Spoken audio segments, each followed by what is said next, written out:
Hi, welcome back to my Building LEGO Hogwarts series.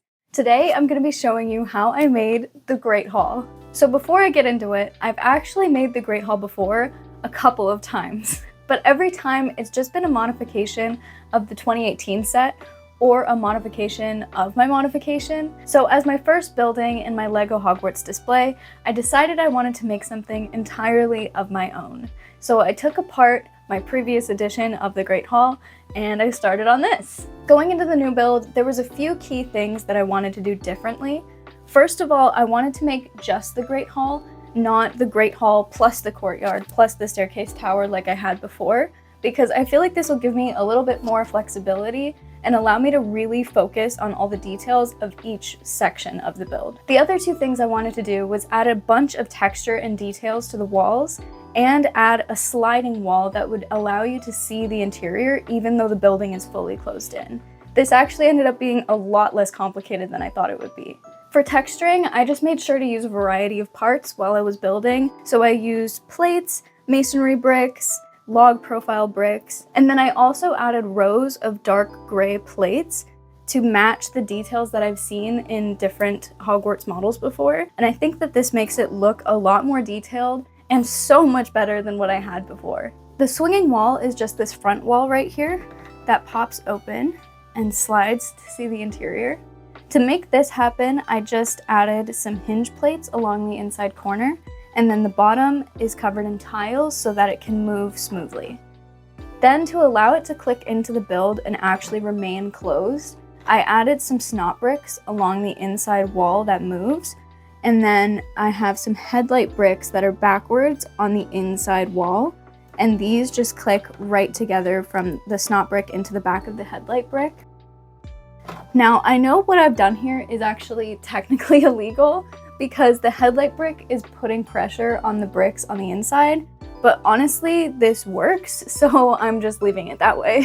For the front of the Great Hall, I actually took a lot of inspiration from the Battle of Hogwarts set. That set has this beautiful stickered clock piece that I really wanted to use, so I made that the centerpiece of the front and just built everything else around it. I also modeled my peaks after that set by using these panels and the cones on top. They're in different colors, but you might recognize it if you've built that set before. I'm really happy with how these layered arches came out and the overall look of the front. It does still look a little bit plain because I've left some room to add the courtyard later on, as well as that little side building that you can sometimes see. I have a gap right next to the fence here. That's where that building will sit.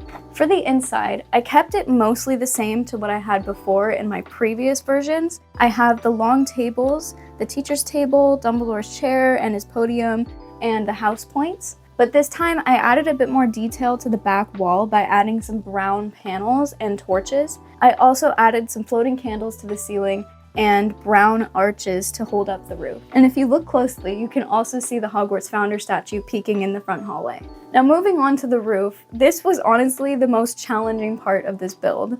I had to take apart the roof and the sides so many times just to get it to what it is now. Trying to get the angles just right and adding the peaks was a challenge because it seemed like nothing would ever line up correctly.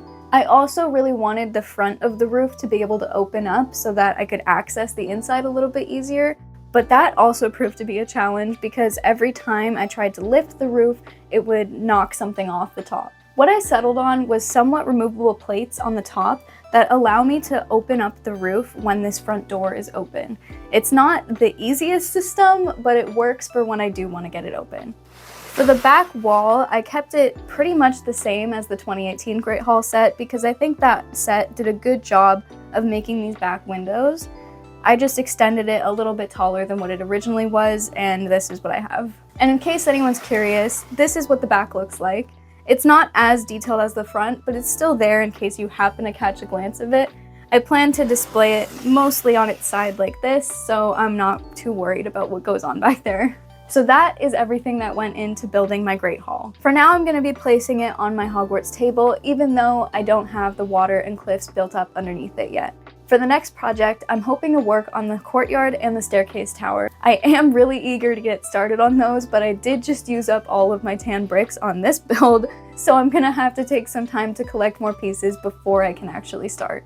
Anyways, I hope you enjoyed learning about the process that went into making this build. I'm really looking forward to continuing this series and building something that's not the Great Hall for once. Be sure to follow along for more updates. See you next time!